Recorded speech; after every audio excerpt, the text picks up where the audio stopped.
Profetas e Reis, capítulo 6. O reino é rasgado. E adormeceu Salomão com seus pais, e foi sepultado na cidade de Davi, seu pai. E Reoboão, seu filho, reinou em seu lugar. 1 Reis, capítulo 11, verso 43. Logo após sua ascensão ao trono, Reoboão foi a Siquém, onde esperava receber reconhecimento formal de todas as tribos. Todo Israel tinha vindo a Siquém para o fazerem rei. 2 Crônicas, capítulo 10, verso 1. Entre os presentes estava Jeroboão, filho de Nebá, o mesmo Jeroboão que durante o reinado de Salomão tinha sido conhecido como varão valente, e a quem o profeta Aias, o silonita, tinha levado a assustadora mensagem: Eis que rasgarei o reino da mão de Salomão, e a ti darei as 10 tribos. 1 Reis, capítulo 11, versos 28 e 31. O Senhor, por intermédio de seu mensageiro, tinha falado claramente a Jeroboão com respeito à necessidade de dividir o reino. Esta divisão devia ocorrer, declarou ele, porque me deixaram e se encurvaram a Astarote, deusa dos Sidônios, a Quemós, deus dos Moabitas, e a Milcom, deus dos filhos de Amon, e não andaram pelos meus caminhos, para fazerem o que parece reto aos meus olhos, a saber, os meus estatutos e os meus juízos, como Davi, seu pai. 1 Reis, capítulo 11, verso 33. Jeroboão havia sido posteriormente instruído que o reino não devia ser dividido antes do fim do reinado de Salomão. Porém, não tomarei nada deste reino da sua mão, o Senhor declarou. Mas por príncipe o ponho por todos os dias da sua vida, por amor de Davi, meu servo, a quem elegi, o qual guardou os meus mandamentos e os meus estatutos. Mas da mão de seu filho tomarei o reino, e tu darei a ti as 10 tribos dele. 1 Reis, capítulo 11, versos 34 e 35. Embora Salomão tivesse ansiado por preparar o espírito de Reoboão, seu sucessor escolhido, para que enfrentasse com sabedoria a crise predita pelo profeta de Deus, ele não fora jamais capaz de exercer forte influência modeladora para o bem sobre a mente de seu filho, cuja primeira educação tinha sido tão extremamente negligenciada. Reoboão tinha recebido de sua mãe, uma amonita, a estampa de um caráter vacilante. Algumas vezes procurou servir a Deus e foi agraciado com uma medida de prosperidade, mas não ficou firme e afinal rendeu-se às malévolas influências que o rodearam desde a infância. Nos erros da vida de Reoboão e em sua apostasia final é revelado o trágico resultado da união de Salomão com mulheres idólatras. As tribos vinham há muito sofrendo cruéis injustiça sob as medidas opressivas do governante anterior. A extravagância do reinado de Salomão durante sua apostasia levara-o a tributar o povo pesadamente e a requerer dele muito trabalho servil. Antes de levar avante a coroação de um novo monarca, os líderes, dentre as tribos, determinaram assegurar-se se era ou não propósito do filho de Salomão aliviar aquelas cargas. Veio, pois, Jeroboão com todo Israel, e falaram a Reoboão, dizendo: Alivia tu, pois, agora a dura servidão de teu pai, e o pesado jugo que nos tinha imposto, e servir-te-emos. Desejoso de aconselhar-se com seus auxiliares, antes de expor sua política, Reoboão respondeu: Daqui a 3 dias tornai a mim. Então o povo se foi. E teve Reoboão conselho com seus anciãos, que estiveram perante Salomão seu pai, enquanto viveu, dizendo: Como aconselhais vós que se responda a este povo? E eles falaram, dizendo: Se te fizeres benigno e afável com esse povo, e se lhe falares boas palavras, todos os dias serão teus servos. 2 Crônicas, capítulo 10, versos 3 a 7. Não satisfeito, Reoboão voltou-se para os jovens, que com ele se tinham associado, durante a sua juventude e maturidade, e inquiriu deles: Que aconselhais vós que respondamos a este povo, que me falou dizendo: alivia-nos o jugo que teu pai nos impôs. 1 Reis, capítulo 12, verso 9. Os jovens sugeriram que ele tratasse asperamente com os súditos de seu reino. E lhes tornasse claro que, desde o princípio, ele não admitiria interferência com seus desejos pessoais. Inflado pela perspectiva de exercer suprema autoridade, Reoboão determinou desconsiderar o conselho dos homens mais idosos de seu reino e fazer dos jovens seus conselheiros. Sucedeu então que no dia aprazado, quando Jeroboão e todo o povo veio a Reoboão em busca de uma resposta concernente ao programa que ele pretendia pôr em prática, Reoboão lhes respondeu asperamente, dizendo: Meu pai agravou vosso jugo, porém eu lhe acrescentarei mais. Meu pai vos castigou com açoites, porém eu vos castigarei com escorpiões. 1 Reis, capítulo 12, versos 12 a 14. Tivessem Reoboão e seus inexperientes conselheiros compreendido a vontade divina concernente a Israel, teriam eles dado ouvidos à solicitação do povo por reformas decididas na administração do governo. Mas na hora oportuna, que se lhes apresentou na reunião de Siquém, deixaram de raciocinar da causa para o efeito, e assim enfraqueceram para sempre sua influência sobre grande parte do povo. Sua expressa determinação de perpetuar e acrescentar a opressão introduzida durante o reinado de Salomão estava em direto conflito com o plano de Deus para Israel e deu ao povo ampla ocasião de duvidar da sinceridade de seus motivos. Nesta tentativa inepta e insensível de exercer poder, o rei e seus conselheiros escolhidos revelaram o orgulho da posição e autoridade. O Senhor não permitiu a Reoboão pôr em prática a política que ele havia esboçado. Havia entre as tribos muitos milhares que haviam ficado alerta quanto às opressivas medidas do reinado de Salomão. E esses sentiram agora que outra coisa não poderiam fazer senão rebelar-se contra a casa de Davi. Vendo, pois, todo Israel que o rei lhes não dava ouvidos, então o povo respondeu ao rei dizendo: Que parte temos nós com Davi? Já não temos herança no filho de Jessé. Israel, cada um às suas tendas. Olha agora pela tua casa, ó Davi. Assim todo Israel se foi para as suas tendas. 1 Reis, capítulo 12, verso 16. A brecha aberta com o ríspido discurso de Reoboão provou-se irreparável. Daí em diante as 12 tribos de Israel ficaram divididas, as tribos de Judá e Benjamim formando o reino mais abaixo ou ao sul de Judá, sob o governo de Reoboão, enquanto as 10 tribos ao norte formaram e mantiveram um governo separado, conhecido como o Reino de Israel, tendo Jeroboão como seu rei. Assim se cumpriu a predição do profeta concernente ao rasgamento do reino. Esta revolta vinha do Senhor. 1 Reis, capítulo 12, verso 15. Quando Reoboão viu que as 10 tribos retiravam dele sua obediência, despertou para a ação. Por intermédio de um dos homens mais influentes de seu reino, Adorão, que estava sobre os tributos, fez um esforço para apaziguá-las. Mas o embaixador da paz recebeu um tratamento que atestava dos sentimentos contra Reoboão.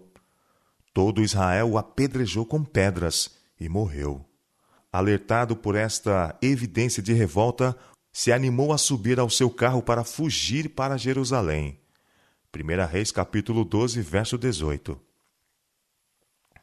Em Jerusalém ajuntou toda a casa de Judá e a tribo de Benjamim, 180.000 homens escolhidos, destros para a guerra, para pelejar contra a casa de Israel, para restituir o reino a Reoboão, filho de Salomão. Porém veio a palavra de Deus a Semaías, homem de Deus, dizendo: Fala a Reoboão, filho de Salomão, rei de Judá, e a Benjamim, e ao resto do povo, dizendo: Assim diz o Senhor: Não subireis, nem pelejareis contra vossos irmãos, os filhos de Israel. Volte cada um para sua casa, porque eu é que fiz esta obra. E ouviram a palavra do Senhor, e voltaram segundo a palavra do Senhor. 1 Reis capítulo 12, versos 21 a 24. Por 3 anos, Reoboão procurou tirar proveito da triste experiência do início do seu reinado, e prosperou nesta tentativa. Edificou cidades para fortalezas em Judá, e fortificou fortalezas, e pôs nelas maiorais, e armazéns de víveres, e de azeite e de vinho. Ele teve o cuidado de fortificar essas cidades em grande maneira. 2 Crônicas, capítulo 11, verso 5, e verso 11 e verso 12. Mas o segredo da prosperidade de Judá, durante os primeiros anos do reinado de Reoboão, não se devia a estas medidas. Foi seu reconhecimento de Deus como supremo dominador que pôs as tribos de Judá e Benjamim em plano de superioridade. Ao seu número foram acrescidos muitos homens tementes a Deus da tribo do norte, também de todas as tribos de Israel. Diz o relato: os que deram seu coração a buscarem ao Senhor Deus de Israel vieram a Jerusalém para oferecerem sacrifícios ao Senhor Deus de seus pais. Assim fortaleceram o reino de Judá e corroboraram a Reoboão, filho de Salomão, por 3 anos, porque 3 anos andaram no caminho de Davi e Salomão. 2 Crônicas, capítulo 11, versos 16 e 17. Na prossecução deste curso, estaria a oportunidade de Reoboão redimir em grande medida os erros do passado e restaurar a confiança em sua capacidade de governar com discrição. Mas a pena da inspiração traçou triste registro do sucessor de Salomão como alguém que falhou em exercer uma forte influência para a lealdade a Jeová. Por natureza obstinada, confiante em si, voluntarioso e inclinado à idolatria, tivesse ele, não obstante, colocado sua confiança inteiramente em Deus e teria desenvolvido fortaleza de caráter, firmeza de fé e submissão aos requisitos divinos. Mas, com o passar do tempo, o rei pôs sua confiança no poder da posição e nas fortalezas que havia construído. Pouco a pouco, ele deu curso a herdadas fraquezas, até que pôs sua inteira influência ao lado da idolatria. Sucedeu, pois, que, havendo Reoboão confirmado o reino, e havendo-se fortalecido, deixou a lei do Senhor, e com ele todo Israel. 2 Crônicas, capítulo 12, verso 1. Quão tristes, quão profundamente significativas as palavras, e com ele todo Israel. O povo ao qual Deus havia escolhido para ser como uma luz para as nações ao redor, estava-se desviando de sua fonte de força e procurando tornar-se como estas nações. Como foi com Salomão, assim foi com Reoboão. A influência do mau exemplo levou muitos a se extraviarem.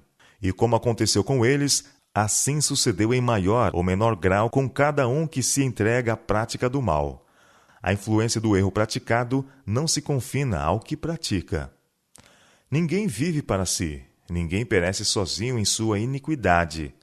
Cada vida é uma luz que ilumina e alegra o caminho de outros, ou uma negra e desoladora influência que tende para o desespero e a ruína.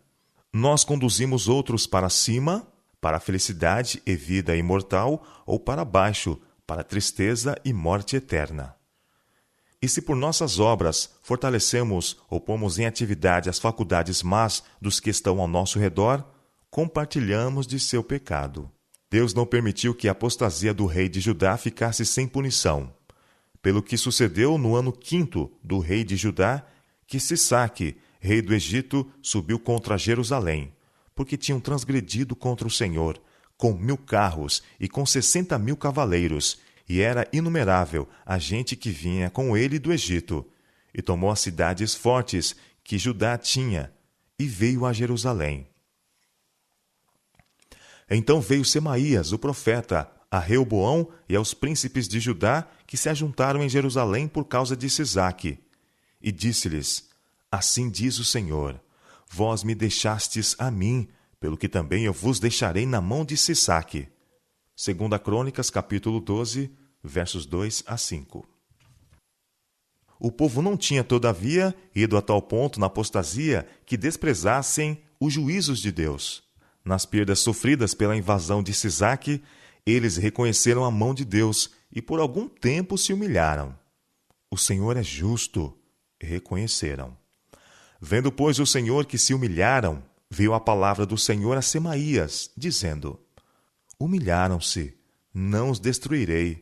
Antes, em breve, lhes darei lugar de escaparem, para que o meu furor não se derrame sobre Jerusalém, por meio de Sisaque, porque serão seus servos, para que conheçam a diferença da minha servidão e da servidão dos reinos da terra.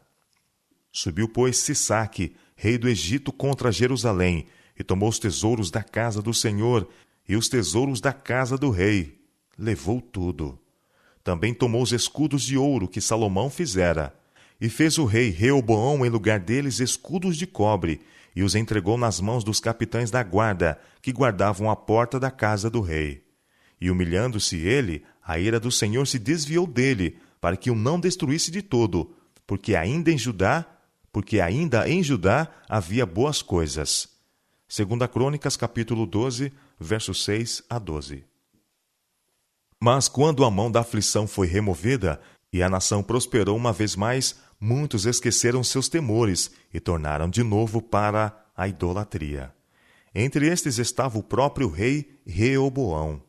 Embora humilhado pela calamidade que havia caído sobre si, ele deixou de fazer de sua experiência um decisivo ponto de retorno em sua vida. Esquecendo a lição que Deus procurara ensinar-lhe, reincidiu nos pecados que havia acarretado juízo sobre a nação. Depois de alguns anos obscuros, durante os quais fez o que era mal, porquanto não preparou seu coração para buscar ao Senhor, Reoboão dormiu com seus pais e foi sepultado na cidade de Davi. E Abias, seu filho, reinou em seu lugar. 2 Crônicas, capítulo 12, versos 14 a 16. Com a cisão do reino, logo no início do reinado de Reoboão, a glória de Israel começou a declinar, nunca mais sendo reconquistada em sua plenitude. Às vezes, durante os séculos que se seguiram, o trono de Davi fora ocupado por homens de caráter digno e previdente discernimento, e sob a direção desses soberanos, as bênçãos que então repousavam sobre os homens de Judá se estendiam às nações circunvizinhas. Por vezes fora o nome de Jeová exaltado sobre todo Deus falso, e sua lei fora tida em reverência. De tempos em tempos surgiam poderosos profetas, a fim de fortalecerem as mãos dos governantes e encorajarem o povo para que continuasse fiel. Mas as sementes do mal, em germinação, já quando Reoboão ascendeu ao trono, não seriam jamais completamente erradicadas. E às vezes o outrora favorecido povo de Deus caiu tão baixo a ponto de tornar-se um provérbio entre os pagãos. Não obstante a perversidade dos que se inclinaram para práticas idólatras, Deus, em misericórdia, faria tudo o que estivesse em seu poder a fim de salvar de completa ruína o reino dividido. E como no decorrer dos anos, seu propósito concernente a Israel parecesse completamente frustrado pelas artimanhas de homens inspirados por agências satânicas, ele ainda assim manifestou seus beneficentes desígnios através do cativeiro e restauração da nação escolhida. A divisão do reino foi apenas o início de uma história maravilhosa, pela qual se revelam a longanimidade e terna misericórdia de Deus. Do cadinho da aflição por que deviam passar, devido a tendências para o mal hereditárias e cultivadas, aqueles a quem Deus estava procurando purificar para si, como um povo peculiar, zeloso e de boas obras, deviam finalmente reconhecer que ninguém há semelhante a ti, ó Senhor. Tu és grande, e grande o teu nome em força. Quem te não temeria, ó Rei das nações? Entre todos os sábios das nações e em todo o seu reino, ninguém há semelhante a ti. Mas o Senhor Deus é a verdade. Ele mesmo é o Deus vivo e o Rei eterno. Jeremias capítulo 10, versos 6, 7 e 10. E os adoradores de ídolos deviam afinal aprender a lição de que os falsos deuses não têm o poder de se erguerem e salvar.